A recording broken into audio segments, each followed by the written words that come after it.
Hello, my name is Daniel DeSimone, and I'm a consultant in infectious disease and also hold a joint appointment in cardiology at the Mayo Clinic in Rochester, Minnesota, where I'm a professor of medicine at the Mayo Clinic College of Medicine. I recently had the honor and privilege to serve as chair of the American Heart Association scientific statement entitled Blood Culture Negative Endocarditis. I would like to introduce my colleagues, our vice chair, Dr. Zerelda Esquer Garrigos, and senior author, Dr. Larry Baddour, to introduce themselves. Hello, my name is Zerelda Esquer Garrigos. I'm a transplant infectious disease specialist at the University of Mississippi Medical Center, where I serve as the medical co-director of the transplant infectious disease program, and I'm an assistant professor of medicine at the University of Mississippi School of Medicine. It was an honor to serve as the vice chair for this very important scientific statement. Thank you for the opportunity to be here today. Larry Baddour, Professor Emeritus of Medicine, Mayo Clinic, Rochester, in the departments of Medicine and Cardiovascular Medicine.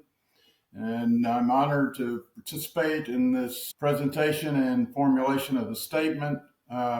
Really proud of both Dan and Zerelda for an excellent write-up and look forward to many citations for this document. Excellent. I would like to thank both of you, the rest of our co-authors, for their dedication and incredible work. I want to thank the American Heart Association for commissioning this statement and the Young Hearts Council. We also thank Barbara Entel and Julie Eisel for their tireless dedication from the HA for their unwavering support throughout this process. So now I'd like to get into why this statement and why now. Blood culture negative endocarditis has been associated with worse outcomes when compared with blood culture negative endocarditis because pathogen-directed antimicrobial therapy and other management aspects have been difficult to achieve. Novel diagnostic tools, however, have changed the landscape of this syndrome and will likely improve patient outcomes. This American Heart Association scientific statement highlights these advances.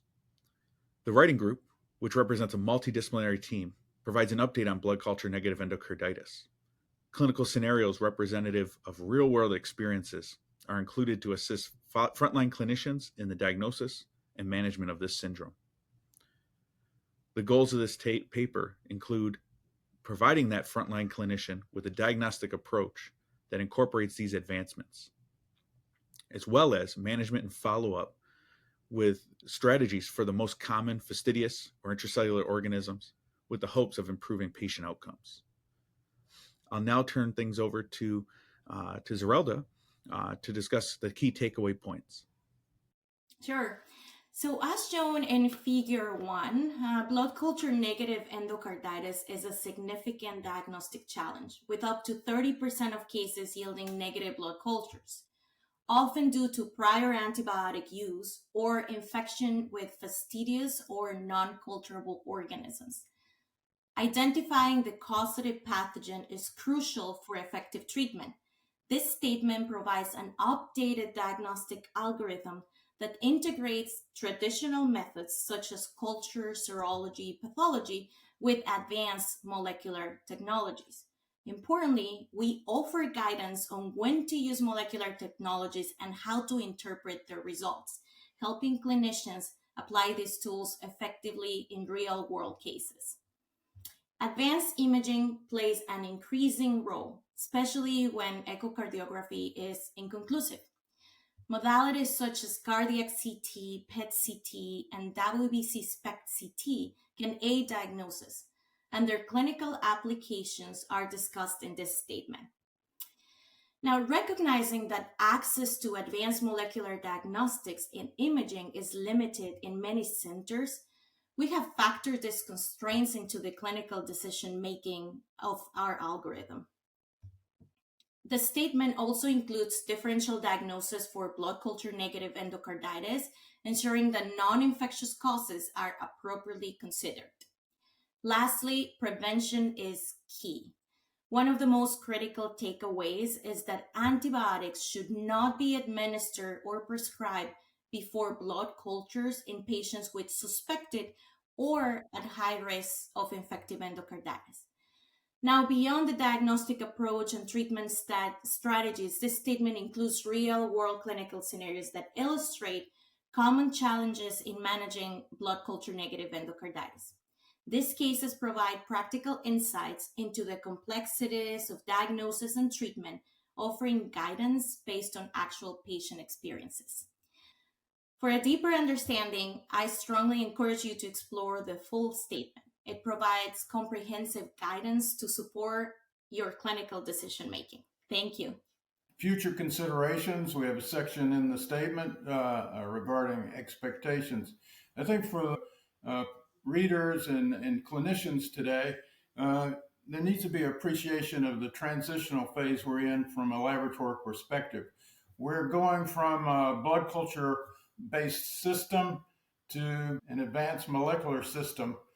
Blood cultures will continue to be needed, but at some point, and this may be just a few years away, we may not be dependent on blood cultures. We'll have molecular techniques both for identification of the pathogen and for susceptibility designations.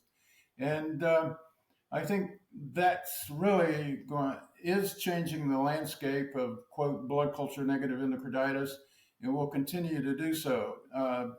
Zerelda also mentioned advances in imaging, and those are also very important because we have to consider that, blood cultures historically have been clinically and both in case definitions very important as a consideration for the likelihood of infective endocarditis. And when you have negative blood cultures, that makes it more difficult to make the diagnosis of infective endocarditis. And we may need to rely on such things as PET-CT in particular in the prostatic valve patient to support that diagnosis. So in the future, I think that we are going to utilize and have more availability to laboratory advances as well as imaging advances. Of course, these procedures are not cheap. They're quite expensive, and both in this country and in other countries, it can be problematic as we think about securing a diagnosis of culture negative endocarditis. Thank you. Larry, thank you very much. I agree. I want to echo those statements that I think these advancements have been quite significant in endocarditis, specifically blood culture negative endocarditis, and I'm excited to see what the future holds for sure. So with that, again, I'd like to thank our entire writing group, especially Zerelda and Larry, for their contributions to making this statement what I think will be invaluable to our readers, our frontline clinicians who are going to see patients with suspected blood culture negative endocarditis, where this is a complicated procedure to make this diagnosis as well as management. We hope that you will enjoy reading the statement. On behalf of the writing committee, thank you for your time and attention.